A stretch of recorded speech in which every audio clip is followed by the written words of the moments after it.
الحمد لله نحمده ونستعينه ونستغفره ونؤمن به ونتوكل عليه ونعوذ بالله من شرور أنفسنا ومن سيئات أعمالنا من يهده الله فلا مضل له ومن يضلله فلا هادي له ونشهد أن لا إله إلا الله وحده لا شريك له ونشهد أن سيدنا وحبيبنا ومولانا محمدا عبده ورسوله صلى الله تعالى عليه وسلم. أما بعد فأعوذ بالله من الشيطان الرجيم. بسم الله الرحمن الرحيم. فيها يفرق كل أمر حكيم. صدق الله العظيم وصدق رسوله النبي الكريم الأمين. إن الله وملائكته يصلون على النبي يا أيها الذين آمنوا صلوا عليه وسلموا تسليما. اللهم صل على سيدنا ومولانا محمد وأنزل المقعد المقرب عندك يوم القيامة. اللہ جل جلالہ واتم برہانہ وعظم شانہ وعم نوالہ کی حمد و ثنا سرکار فخر کائنات قائد المرسلین خاتم النبیین احمد مجتبیٰ جناب محمد مصطفیٰ صلی اللہ تعالیٰ علیہ وسلم کی بارگاہ میں درود و سلام کا نذرانہ ہدیتاً تحفتاً محبتاً اخلاصاً عقیدتاً پیش کرنے کے بعد رب ذوالجلال کی دی ہوئی توفیق سے الحمدللہ جمعۃ المبارک کے اس مقدس دن میں ہم اللہ رب العزت کے گھر مسجد میں جمع ہے. اللہ رب العزت ہم سب کی حاضری اپنی بارگاہ میں قبول فرمائے. آج کے دن کی رحمت و برکت و عظمتوں سے مالا مال فرمائے. آج کا ہمارا موضوع شب برات کی فضیلت اور اس میں کرنے والے اعمال. رب تعالیٰ مجھے حق و سچ کہنے کی توفیق عطا فرمائے. بعد ازاں ہم سب کو صحیح طور پہ سننے سمجھنے عمل کرنے اور دوسروں تک پہنچانے کی توفیق عطا فرمائے. یقیناً اللہ کا احسان ہے شعبان المعظم، ایک تحفہ رحمان ہے شعبان المعظم.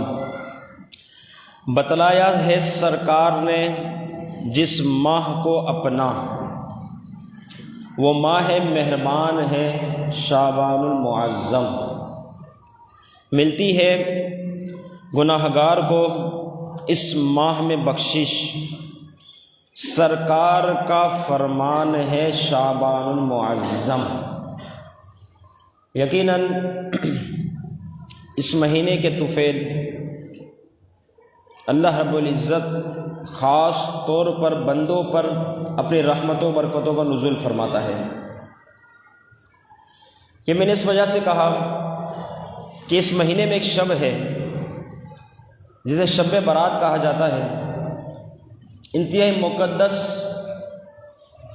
رحمتوں عظمتوں سے بھری ہوئی وہ شب ہے کہ اس شب کی یہ خاصیت ہے کہ اس شب میں جو اللہ رب العزت کو عبادتوں کو کر کے راضی کر لے، اللہ رب العزت اس سے راضی ہو جاتا ہے. اب یوں تو جب بندہ عبادت کرے،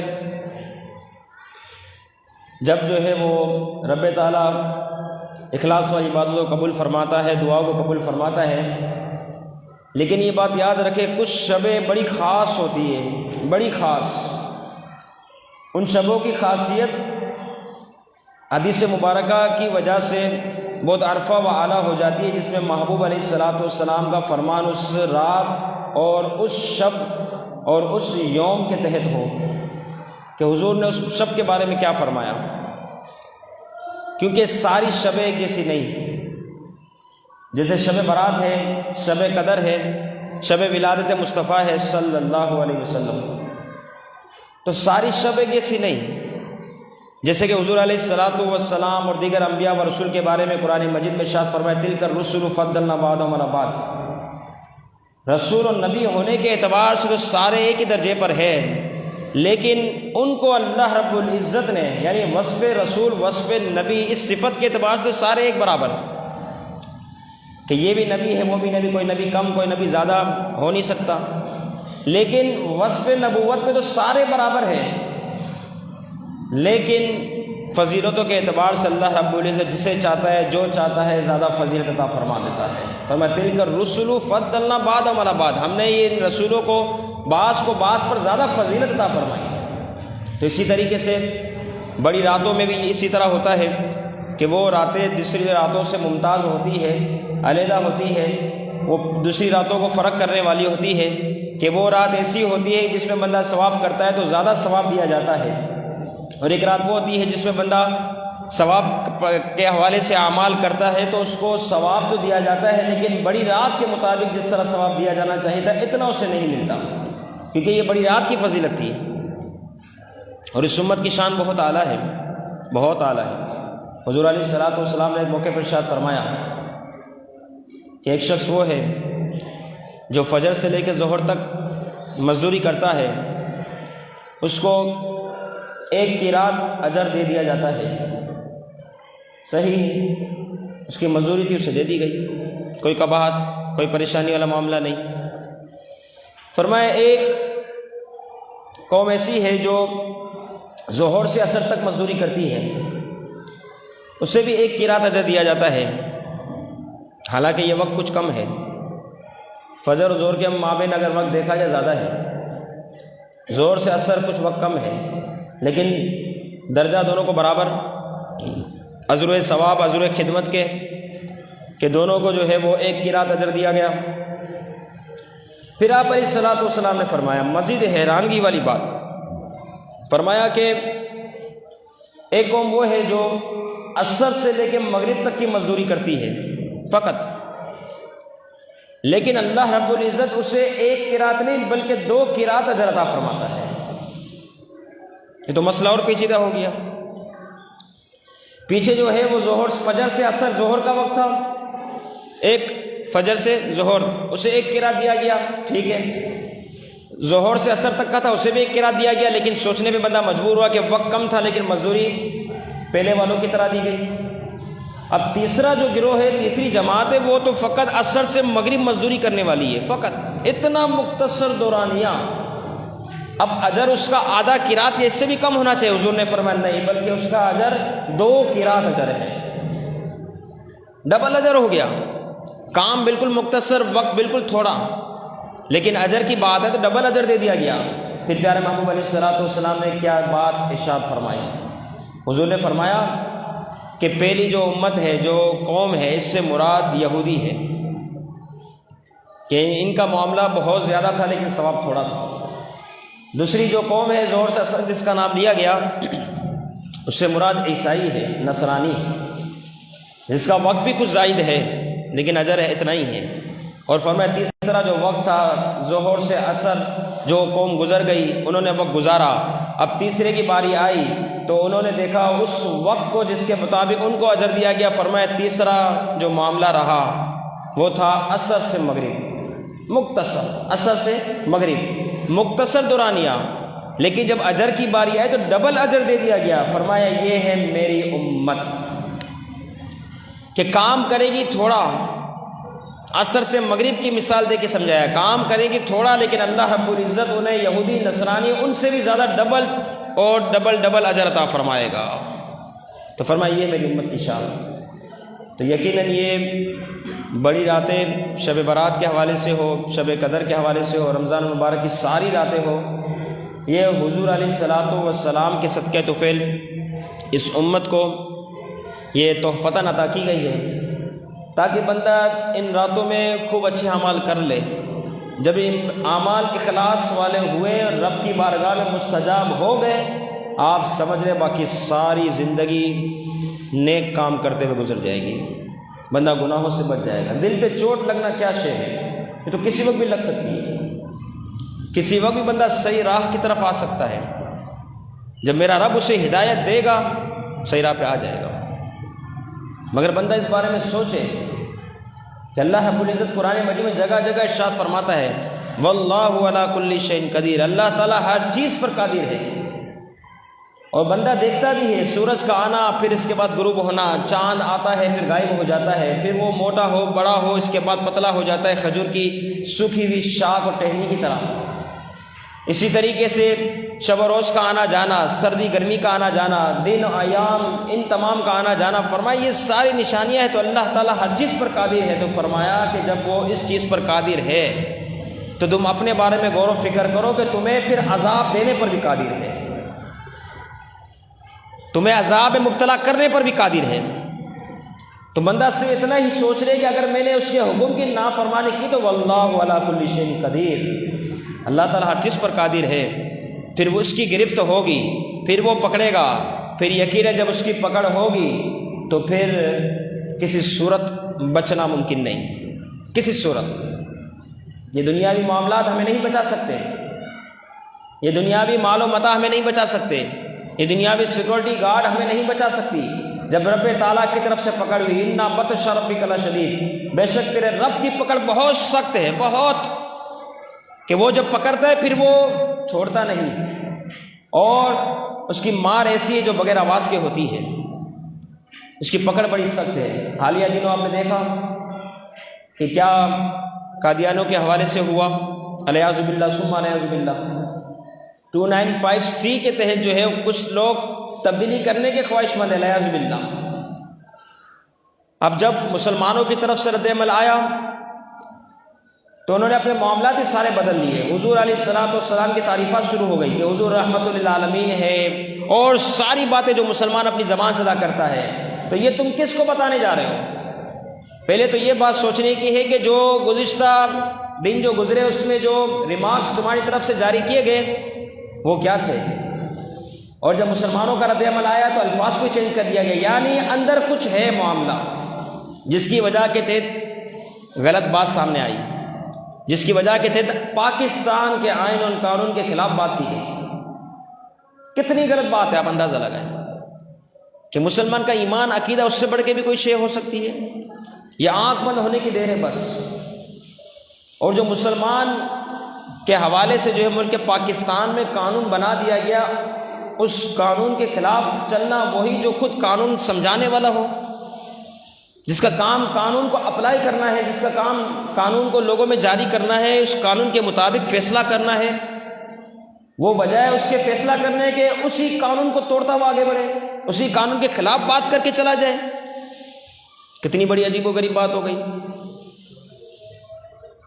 کہ یہ شرک ایسی ہے جس میں یہ بات یاد رکھیں کہ قادیانی جو ہے کل بھی کافر تھے، آج بھی کافر ہے، قیامت تک سارے کافر رہیں گے۔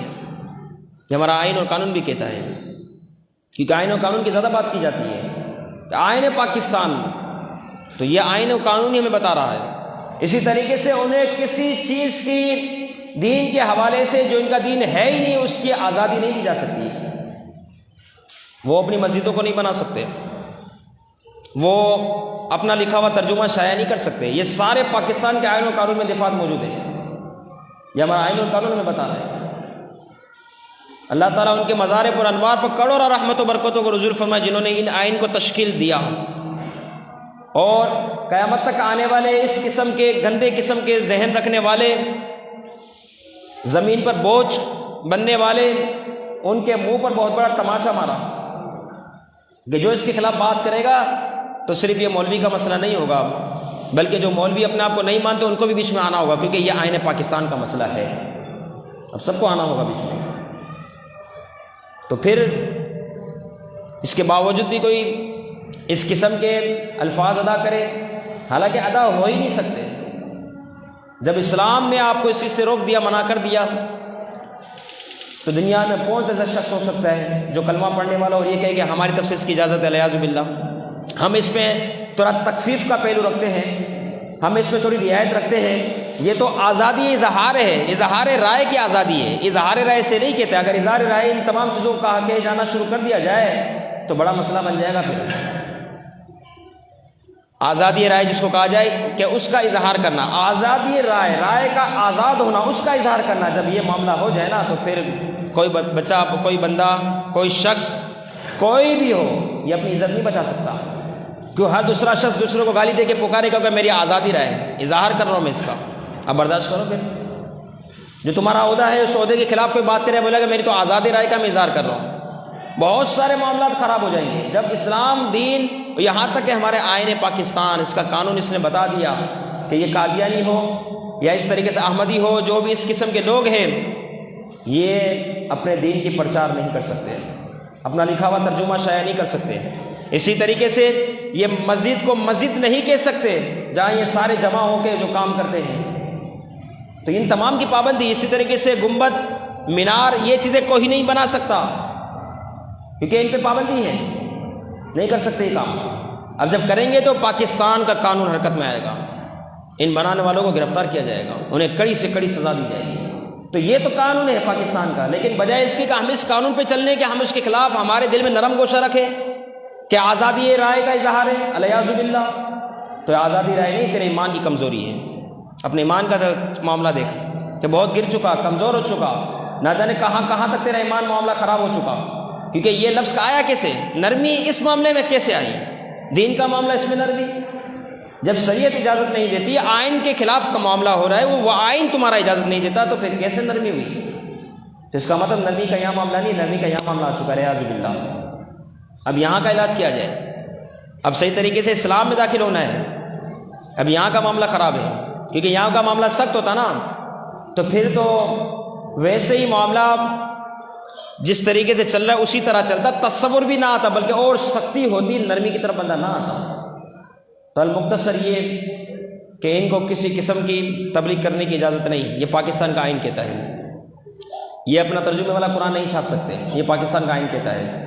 یہ جس جگہ عبادت کرنے کے لیے جمع ہوتے ہیں، جو ان کے بقول عبادت ہوتی ہے الیاذ باللہ، تو ایسی جگہ کو یہ مسجد نہیں کہہ سکتے، ان کی اذان نہیں ہو سکتی، علی الاعلان اذان نہیں کہہ سکتے، یہ ساری سختیاں ان پر، اتنا سخت معاملہ ہے، اس کے باوجود عجیب و غریب صورتحال۔ تو بہرحال یہ ہے بتانے کا مقصد کہ یہ مختصر زندگی کے ایام ہوتے ہیں جن کو گزرنا ہی ہے، کوئی سدا زندہ لینے کے لیے نہیں آیا۔ واللہ علی کل شیء قدیر، اللہ تعالیٰ ہر چیز پر قادر ہے، ہر چیز پر، اور وہ دیکھ رہا ہے کہ کون سا بندہ کیا کر رہا ہے۔ ان بطش ربک لشدید، لیکن جب تیرے رب کی طرف سے پکڑ ہوگی، جب پکڑ ہوگی پھر بندہ نہیں بچ سکتا۔ آج سے کچھ وقت پہلے بھی آپ دیکھ لیں، جن لوگوں نے دین سے مذاق کیا، جن لوگوں نے دین کو بگاڑنے کی کوشش کی، اعوذ باللہ، جن لوگوں نے دیندار لوگوں پہ سختیاں کی، ان کا حشر آپ کے سامنے ہے۔ یہ 2 سال، 4 سال، 6 سال، 8 سال، 10 سال دور تک چلے جائیں، ان کی موت کس صورت میں واقع ہوئی ہے وہ بھی آپ ان کا نتیجہ دیکھیں کہ کیسی پوزیشن تھی، حالت مرگ میں رہے، 6 8 سال گزر گئے۔ مسجد کیا نام لیا جائے ان لوگوں کا؟ 6 8 سال گزر گئے، حالت مرگ کے اندر موجود ہے، موت نہیں آ رہی، سارا سسٹم، کھانا پینا، استنجا، سب بیڈ پر ہو رہا ہے۔ 6 8 سال اس طریقے سے گزارے، کیونکہ پیچھے کردار کیا تھا؟ کیا سمجھتے بچ جاؤ گے؟ کوئی نہیں بچتا۔ جس نے غلط کام کیا اس کی پکڑ ہوگی، اور جس نے غلط کام کیا نہیں ہے اس کے لیے معاملہ نہیں، اس کے لیے کوئی مسئلہ نہیں۔ تو اپنے دل کے اندر ان یہود و نصارہ، ان مغربی لوگوں اور ان قادیانیوں، احمدیوں، مرزائیوں اور جتنے یہ دین سے پھرے ہوئے لوگ ہیں جن پہ مرتد اور کافر کے احکام نافذ ہوتے ہیں، ان تمام کے بارے میں ہمارے دل میں نرم گوشہ کبھی نہیں آنا چاہیے۔ ہمارے دل میں ان کے بارے میں سختی ہی ہونی چاہیے کہ یہ اس قسم کے گندے لوگ ہیں۔ باقی جہاں نرم گوشہ آیا تو یقیناً ہمارے لیے بڑے معاملات خراب کرے گا۔ بہرحال یہ ہے شب برات کے حوالے سے کچھ گزارش کر دوں کہ جیسا کہ آپ جانتے ہیں کہ بروز اتوار مقدس شب ہوگی، شب برات کی، تو اہل سنت کے یہاں کچھ معمولات ہیں جو عبادت کے حوالے سے خاص طور پر شب برات میں جانے جاتے ہیں۔ ان میں مغرب سے عشاء نوافل کا اہتمام کرنا، 2 رکعت کر کے، ہر 2 رکعت کے بعد یاسین شریف 21 مرتبہ سورہ اخلاص اور اس کے بعد دعائے نصف شعبان المعظم پڑھنا۔ نصف شعبان المعظم کے بارے میں ایک روایت سیدنا عبداللہ بن عباس رضی اللہ تعالیٰ عنہ سے، عبداللہ بن مسعود رضی اللہ تعالیٰ عنہ سے ملتی ہے، عبداللہ بن مسعود، ان سے بھی روایت ثابت ہے یہ دعائے نصف شعبان المعظم۔ اور اس کے فضیلت کے حوالے سے بھی لکھا کہ اللہ تعالیٰ خوب رزق میں برکت عطا فرماتا ہے، اور یہ دعا خاص طور پر نصف شعبان معظم، اس کا نام ہی بتا رہا ہے کہ 15 شعبان معظم کی مقدس شب کو پڑھا جاتا ہے اس دعا کو، نصف شعبان معظم۔ تو مغرب سے لے کے عشاء تک کا یہ دورانیہ ہوتا ہے، 2 رکعت نفل ہوتے ہیں، اس کے بعد یاسین شریف ہے، اس کے بعد 21 مرتبہ سورہ اخلاص اور دعائے نصف شعبان معظم، پھر اول وقت میں عشاء کی نماز ہوتی ہے۔ تو یہ سلسلہ آپ ایسا سمجھ لیں کہ آپ اس بات کو جانتے ہیں کہ پورے سال میں کوئی ایک بھی شب ایسی نہیں آتی جس میں نوافل پڑھنے کے لیے لوگوں کی اتنی بڑی تعداد جمع ہو، پورے سال جو پڑھتے انہیں معلوم ہے۔ مسجد آباد ہوتی ہے، لوگ عصر کے بعد آ کے بیٹھ جاتے ہیں، مغرب سے عشاء تک مکمل نوافل صورتیں سنتے ہیں اور عشاء کی نماز اول وقت میں پڑھتے ہیں، پورا سال رمضان مبارک سمیت، شب قدر کی رات سمیت۔ آپ بتا دیں کسی رات اس طریقے سے نوافل پڑھے گئے ہو جس میں نمازی سارے، ایک تو ہے نا معتکف حضرات ہیں تو ان کو تو نفل پڑھنے ہی ہے، لیکن ایک وہ ہے جو نماز پڑھنے ہیں، نمازی سارے نوافل میں شامل ہیں۔ تو اس رات کی بڑی اہمیت ہے، بڑی، یہاں تک کہ پیارے محبوب علیہ الصلوۃ والسلام نے فرمایا اللہ رب العزت غروب آفتاب کا جیسے وقت ہوتا ہے اس وقت آسمان دنیا پہ تجلی فرماتا ہے۔ آسمان دنیا کیا شے ہے؟ یہ آسمان ہمیں نظر آتا ہے، اگر ہم باہر کھڑے ہو کے دیکھیں اوپر کی طرف تو یہ جو حصہ ہماری طرف ہے آسمان کا، اسے آسمان دنیا کہا جاتا ہے۔ یا آپ اکثر روایت سنتے ہوں کہ آسمان دنیا پر تجلی فرماتا ہے، یہ آسمان دنیا ہے جس کو ہم دیکھ رہے ہیں، یہ آسمان دنیا ہے، یعنی دنیا کی طرف آسمان کا رخ۔ تو اس پر اللہ رب العزت تجلی فرماتا ہے جو اس کی شاہ نشان ہے۔ پھر آپ علیہ الصلوۃ والسلام نے فرمایا میرا رب اعلان فرماتا ہے غروب آفتاب سے لے کر مغرب کا وقت شروع ہوا اس وقت سے لے کر اب طلوع فجر تک مسلسل یہ رب کی طرف سے اعلان ہوتا رہے گا، ہے کوئی مغفرت کا طلبگار میں اسے بخش دوں، ہے کوئی رزق میں برکت کا طلبگار میں اس کے رزق عطا کر دوں، ہے کوئی کسی بیماری میں گرفتار میں اسے شفا دے دوں، ہے کوئی ایسا، یہاں تک کہ طلوع فجر تک یہ اعلان مسلسل تواتر کے ساتھ جاری و ساری رہتا ہے۔ تو رب کی رحمت پکار رہی ہے اور ہم اپنے چکروں میں مست ہو جائیں۔ اب دیکھو یہ شب ہے نا، یہ شب جس طرح اعلان ہو رہا ہے حدیث مبارکہ سے ثابت ہے، دیگر شبوں کو یہ خصوصیت حاصل نہیں کہ دیگر شب میں یہ ایسا معاملہ نہیں۔ اتنا بڑا دورانیہ غروب آفتاب سے لے کے طلوع فجر تک مسلسل اعلان ہو رہا، تو مانگو نا رب سے، کیوں نہیں مانگتے؟ یہ تو مانگنے کی شب ہے۔ تو محروم ہے وہ شخص جو اس رات بھی اپنے خرافات معاملات میں لگ جاتا ہے، بڑا بدنصیب ہے وہ شخص۔ اور یہ حدیث مبارکہ میں یہاں تک آیا کہ وہ اعمال کے تبدیل ہونے کا یہ دورانیہ ہے۔ اب کیا ہوگا؟ آپ علیہ الصلوۃ والسلام نے فرمایا حدیث شریف کے مفہوم کے تحت کہ غروب آفتاب کا جب وقت ہوا اب نامہ عمل بدل دیا گیا، اب آئندہ پورا سال، آئندہ آنے والے شعبان المعظم کی اس شب تک اس بندے کے ساتھ جو ہوگا سب تحریر کر دیا جائے گا، سب لکھ دیا جائے گا۔ اس کو زندہ رہنا ہے تو اس کا فیصلہ ہوگا، یہ مرے گا تو اس کا فیصلہ ہوگا، رزق کتنا دیا جائے گا اس کا فیصلہ، کیا آزمائش آئے گی، کیا پریشانی آئے گی، کیا بیماری آئے گی، سب کا فیصلہ اس رات کر دیا جاتا ہے۔ فیہا یفرق کل امر حکیم، اللہ رب العزت فرماتا ہے اس شب میں ہر حکمت والے کام کا فیصلہ کر دیا جاتا ہے۔ اب جب فیصلے ہو رہے ہیں تو ہم خرافات میں مصروف ہیں، ہم نے بچوں کو بم پٹاخے دے دیے، بچہ بم پٹاخے پھاڑ رہا ہے، پھر بم پٹاخے کی طرح ہم پورا سال پھٹتے رہے کہ رزق نہیں ہے، بیماری ہے، پریشانی ہے، تو ہم نے تو خود اس چیز کی پہل کی ہے۔ رب کی رحمت جب پکار رہی تھی ہم خود بھی غلط کام میں لگے، اپنے بچوں کو بھی غلط کام میں لگایا۔ اس لیے آپ علیہ الصلوۃ والسلام نے فرمایا کہ بہتر یہ ہے اور میں یہ پسند کرتا ہوں کہ نامہ عمل کا آخری دن ہو اس میں بھی میں روزہ دار ہوں، اور نامہ عمل کا پہلا دن ہو اس میں بھی روزے دار ہوں۔ کیا مطلب اس سے؟ یعنی 14 شعبان المعظم کا بھی میں روزہ رکھوں کہ وہ نامہ عمل کا آخری دن ہے پورے سال کا، اور 15 شعبان المعظم کو بھی میں روزہ رکھوں کہ وہ نامہ عمل کے اعتبار سے پہلا دن ہوگا۔ تو جب نامہ عمل کا پہلا دن ہوا اس میں بھی میں روزے دار ہوں گا، اور آخری دن ہو اس میں بھی روزے دار ہوں، برکت ہی برکت حاصل ہو جائے۔ لہٰذا کوشش کریں، اتوار کا دن ویسے چھٹی کا ہوتا ہے، اگر نہ بھی ہو تو کوشش کریں، بس یہ سوچتے رہے کہ نامہ عمل کا یہ آخری دن ہے۔ جب آخری دن کی برکتوں کو حاصل کیا، نامہ عمل کا پہلا دن اس میں برکتیں ہوئی، تو درمیان میں بھی رب کے فضل سے ان روزوں کی برکتوں سے، ان مقدس ایام کی برکتوں سے اللہ تعالیٰ برکتوں کا نزول فرمائے گا۔ اتوار کو ضرور روزہ رکھے، خود بھی رکھے، گھر والوں کو بھی رکھائے۔ اسی طریقے پیر والا دن ہوگا، بڑا دن ہوگا، اس میں بھی تقریباً چھٹی کے معاملات ہوتے ہی ہیں، تو اس میں بھی روزہ رکھے تاکہ پہلا دن اور آخری دن کی مناسبت بھی حاصل ہو جائے، اور ساتھ ہی ساتھ عصر کی نماز پڑھ کر اتوار کے دن جو ہے وہ مسجد میں آ جائے، پھر اس کے بعد نہ جائے۔ عشاء کی نماز اول وقت ہوگی، پھر آپ چلے جائیں، تو عصر کی نماز کے بعد آئے، اور انشاءاللہ یہاں پر بھی یہ ترکیب ہوگی عبادتوں کے حوالے سے۔ گزشتہ شب بھی انشاءاللہ معاملات ہوئے تھے عبادتوں کے حوالے سے، تو انشاءاللہ یہ سلسلہ ہوگا اس شب بھی، میں خود بھی یہاں حاضر ہوں گا، آپ تمام بھی ضرور شرکت کریں کہ عصر کے بعد اگر آپ کوئی کام ہے تو آپ چلے جائیں، لیکن مغرب سے پہلے کم از کم 20 منٹ پہلے آپ آ جائیں، کم از کم۔ ہوگا یہ کہ 40 مرتبہ درود پاک پڑھنا ہوگا، 40 مرتبہ استغفار پڑھنا ہوگا، اور 40 مرتبہ لا حول ولا قوت الا باللہ العلی العظیم پڑھنا ہوگا۔